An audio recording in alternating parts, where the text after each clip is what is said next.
when I see people from different countries, then I'm always friendly. Then I explain about my life story. If they have interest, then they come close to me, do holiday together. In Europe, she have a lot of stress, so she's really happy to enjoy life with me. We have to go to the beach to be friendly with different people, then we get part of living. If no money, no food. So I prefer to do like that so that I can get money.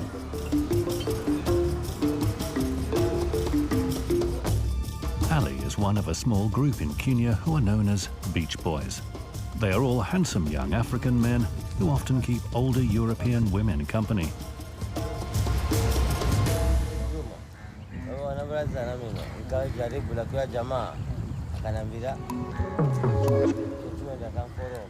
I was 20 years, and he was a lady from Germany. The name is Diana. This is like a present. She is 75 years old. She told me that he looked for Kenyan men to do just holiday together. We do sex in midnight, morning hours. Then he gave me money, then I spend with my family at home.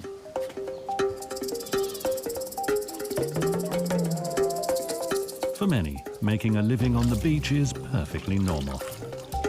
It's almost impossible to find any other job around here. I have my Kenyan wife. She knows about Diana, and she's not, jealous with Diana. And she's happy because they send me money, then I spend with my wife at home. Every month, she sends me 300 euros, and I solve my problem. For my kids, for sisters, I pay to school, food. Ali admits that without the money, his family would have struggled to survive. He's gone to bed on an empty stomach more than once after coming back from the beach without having made a penny, and with little hope for a brighter future. So we are living in this local village, and our village, there is no any industry. So our industry, it's like on the beach. Dozens of young men come here each day. It's like a regular job. Salty waves and pretty girls their own age don't seem to interest them at all. I know I don't really want us to be thinking about money or problems. Put a drink in our hand, put our feet in the sand. That's all I've ever really wanted. I'ma show you the world through a brand new lens. Start the party when the party ends. I'm not really trying to go nowhere in a hurry. It's no surprise that older men go to Africa seeking physical relationships with younger girls. It's less well known that young African males are popular too, especially with European women over 50. I don't really care where we go from here. We're young, wild and free, and we got no worries. No worries, no worries. Yeah, we got no worries. No worries, no worries. But this pastime, even if you look past the moral issues, has one major drawback. The local guys render themselves obsolete quite quickly, not to mention the emotional burnout. It's not easy, because they want to spend just So now, even if I get another one, no more. Now, just what I have, it's enough.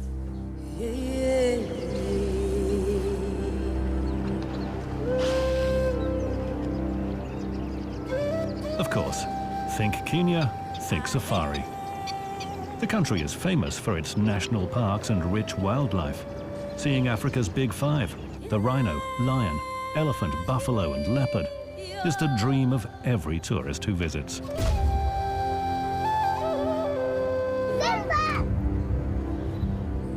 But not everyone limits themselves to contemplating nature. After an exciting safari, some go on their own hunt for other thrills, and even fleeting relationships with young Kenyans, even if they are often underage. 3 years ago, I met a lady from Germany. I was 16 years old. she came and sat next to me. So I asked her, what's your name? She said her name was Alice. She was 58 years old. We sat together, talking about my family, how I earn for a living. So she said, okay, it will be hard to understand me, but you have to. You said that you are 16 years and I'm 58. What about if I'll be your girlfriend? I don't understand what she needs, but one day she told me, hey, Juba, I need sex with you. You're a small boy. Okay, you're a small boy, but you are very strong. Then she asked me, what do you want to earn and a living while I will be back to Germany? I said, maybe you can buy me a motorcycle.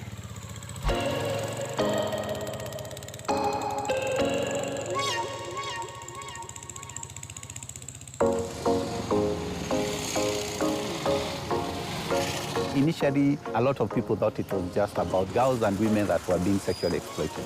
But we are increasingly seeing young boys and men being sexually engaged with tourists, with business communities. High levels of poverty, high levels of unemployment are pushing more and more young people, both boys and girls, into sexual exploitation. The majority of people here rely on casual work. Poverty is number one in this area. So generally, it is a very vulnerable slum in the country called Kenya.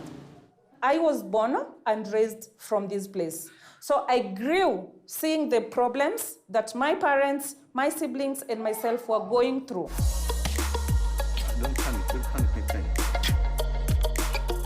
Leah Ngalobo is a director at the Legacy Education Centre. She's worked here since 2012 and dreams of changing the world around her for the better.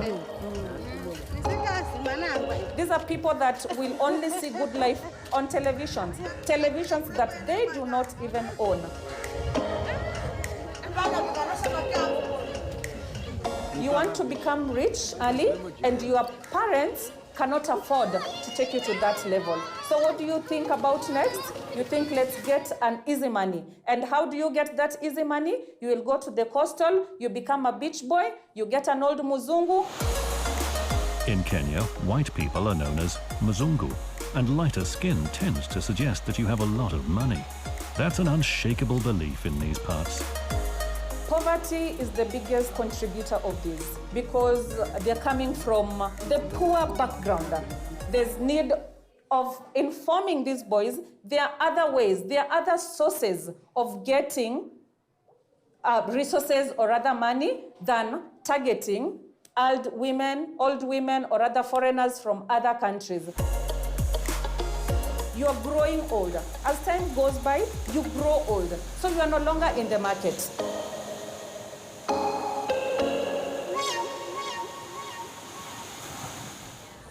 So hello, my name is Leontina. I'm from Germany. I'm 32 years old. I don't have problems with my age. Leontina is a volunteer at the Bring Life organization. She's been in Africa for several months. After quitting her job as an IT consultant, she bought a one-way ticket without really knowing quite where she was going. She had just one goal: to change her life. Yeah, it was all great. Living day for day, work your hours, eat, and then you go to sleep again. Yes, and then I just wanted to say, I said to myself now, I need a change. And so therefore I said, no, I quit my, my flat and my job and wanted to be free and yeah, see the world. I just wanted to see something very new for me. And I decided to go to Kenya. So the reason also I wanted to go to Africa is because it's just a different world for us. I wanted to see the real life, not just the tourist side of Kenya, how the people are living here, how they survive, how they deal with the poverty.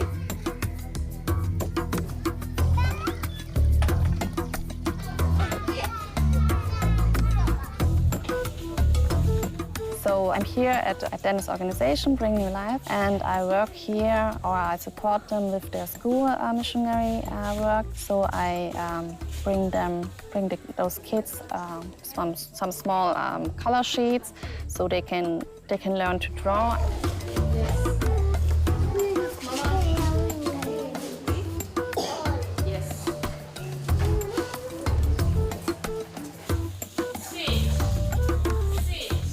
Наш проект называется «Принеси жизнь». В английском варианте «Bring Life». Еще известный как «Bring Life Mission». У него долгая история, на самом деле, и началось оно еще с 2013 года, когда я, скажем, приехал в Африку менять мир. Так я наивно надеялся, что что-то от меня может произойти. И я стал просто помогать, чем мог для начала. То есть какие-то стали проводить обеды, бесплатные для них какие-то продукты покупать, какие-то там школьные принадлежности, что нужно. То есть, очень помогал как мог. I saw all their work, and there are many Russians here. They do a lot of great things here. Кстати, этот малыш умирал у нас весной. В апреле мы его спасли. Он уже совсем был плохой. With the help of Denis Laptyekin and his comrades, schools are built in more remote areas of Kenya and provide children from nearby settlements with regular classes. Образование – это очень важный элемент, да, для развития детей, для общества. И если его нету, достойного образования, то, естественно, люди идут и пытаются заработать любыми доступными методами. Сейчас у нас, получается, 2 школы. Одна школа находится в Фурунде, где изначально все начиналось. И в этом году мы построили еще 2-ю школу в другой части города, то есть называется Муангаза. Образование реально меняет будущее и дает эту путевку в хорошее будущее.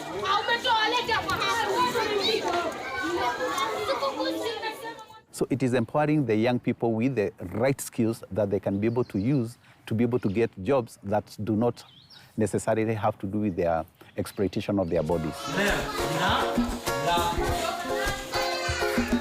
Я не забуду, когда на начальном этапе я учил детей делать воздушный самолетик. Обычно у нас это занимает несколько минут. Так вот, я пытался научить детей в возрасте, наверное, где-то от 7 до 12 лет делать самолетик около 4 часов. Для них это было сложно, потому что дети, которые вырастают в условиях, где ничего нету, где просто голые стены, вот эта мазанка, земляной пол, нету ни садика, ни школы, где их могут как-то обучать, их мозг просто не может правильно мыслить. И когда мы начали заниматься с детьми, они уже делали все просто быстро, легко. И когда приходили новые дети в нашу школу, то те, даже старше их по возрасту, они не могли повторить то, что делали наши. Вот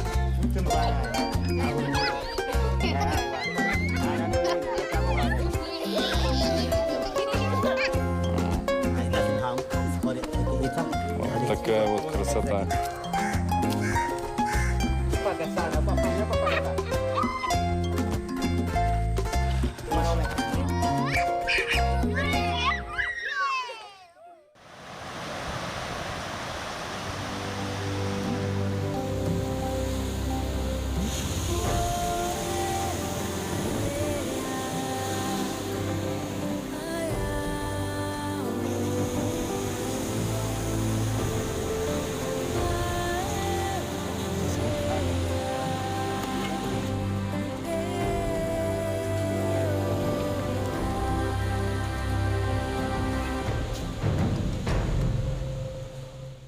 День в Кении у всех начинается рано. Я могу уже в 8 утра прыгать на мотоцикл.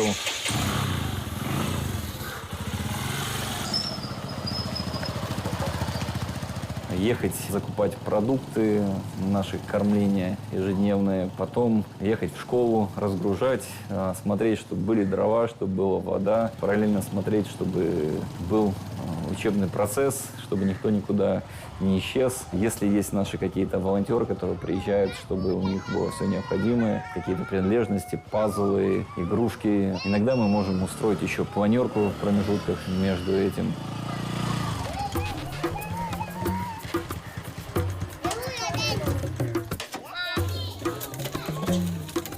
fact that children don't just get an education, but food too is a key factor for many families in deciding whether to send them to school.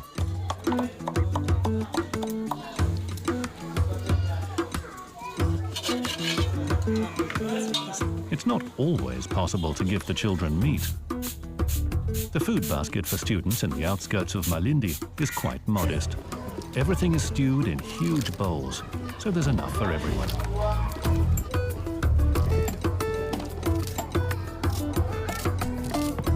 Teachers and volunteers cook together.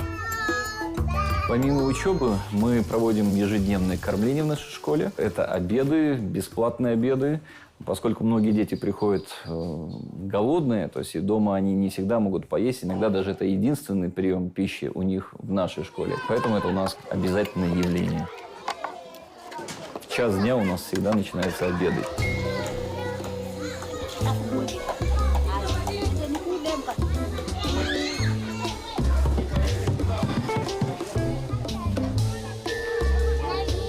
More than 200 million people in Africa are starving. The UN predicts that this number will only rise. This particular region has been worn down by 3 consecutive years of drought. Famine is what caused every second death of a child.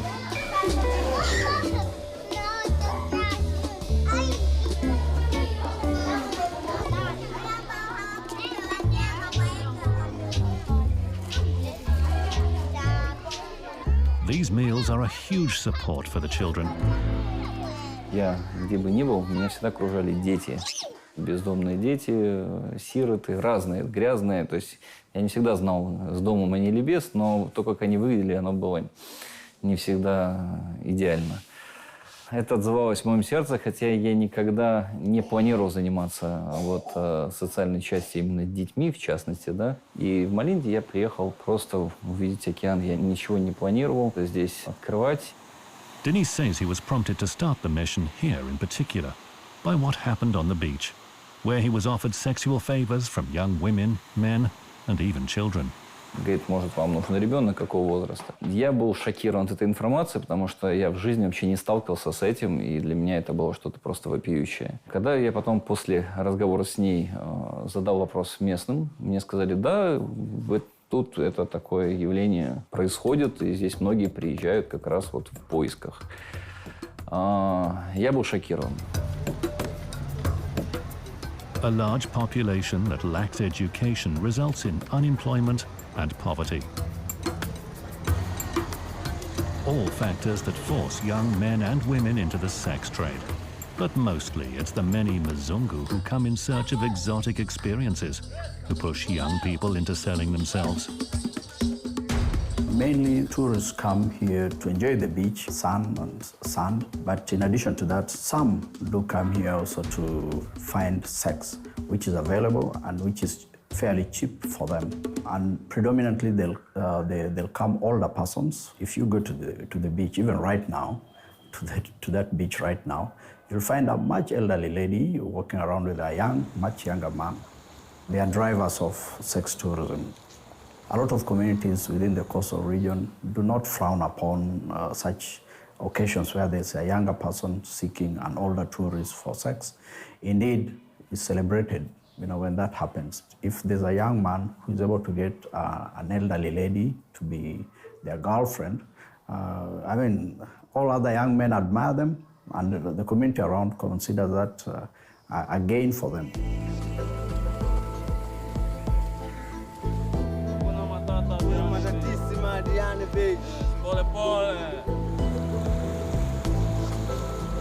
They believe that somebody coming as a tourist is carrying, dollars and a lot of money. So, as I said, it's seen as an easy way out of poverty. My name is Abdula Suleiman. I'm 18 years old. I make bangles and necklaces using beads and sell to people so that I can get something to cater my life. I started to make bangles and necklaces when I was 9 years old and I was still in primary school. I used to make them and go to the beach and start to sell to the Europeans, the foreigners. And during that time, I met an old woman. She was called Louise. from Switzerland. She was 52 years old, and I was 9 years old. I interacted with that woman. She was my best friend, and she lastly wanted to know about my background and also the culture from the village. At that time, we were living in a small house. It's a hut, a poor house. And she promised me to build for me a house and other things, which she promised. And she also lastly told me that she loved me.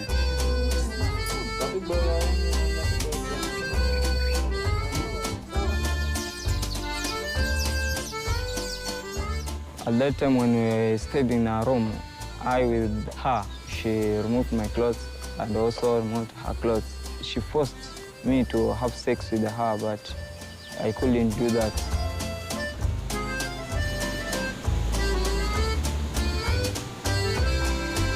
She was eager to do that, but to me, it was too hard. I refused. And I wouldn't understand why someone of 40, 50 plus years will reach out to a little child to engage in sex, because it's exploitative from the word go. However, it is happening. And with all the laws around, still some brave fellas or some stupid fellas still find it an opportunity to come and engage in sexual exploitation of children. That's why we fight it. And we stayed as lovers 2 years. During that period, we didn't have sex, but we had deep kissing, touching, until when she moved and went back to Swiss. Also, she fulfilled the promise of building a house. She built for me a house, not that expensive, but good. For instance, I know if you are in a European country and you dared touch an underage, you'll be in deep, deep trouble. Perhaps the makeup is such that, well, this African country probably has less stringent laws. Let's just go and have fun, and this is our opportunity to do it.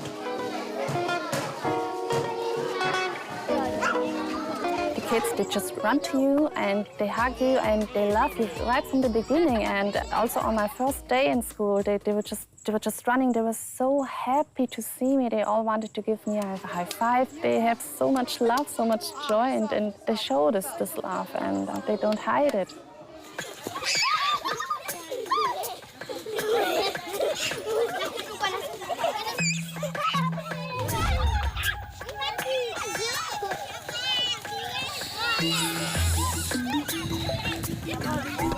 And also beside of lessons, we do a lot of activities with the kids. Today we went also to the field and did some competition with the kids, and they're very lucky that they have a very, very big field, so they feel free to run and have fun and just being kids.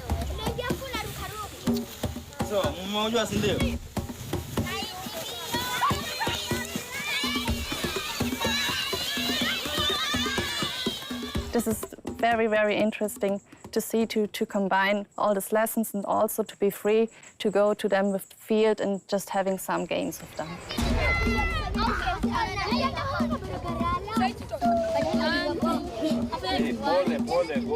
Ты видишь, как они улыбаются, как вроде все хорошо, но ты не знаешь, что происходит у них дома. Они не сами идут продаваться, но часто их продают. На это их могут подталкивать и их родственники.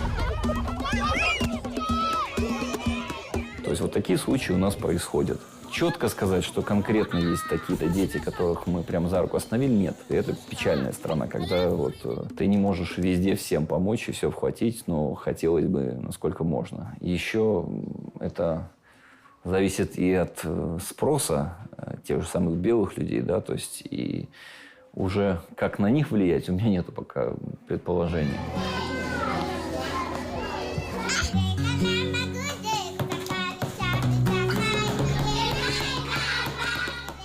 For tourists who visit exotic countries seeking romance, Kenya is a reliable and proven destination. It's a trip that always lives up to expectations, no matter how brazen they might be.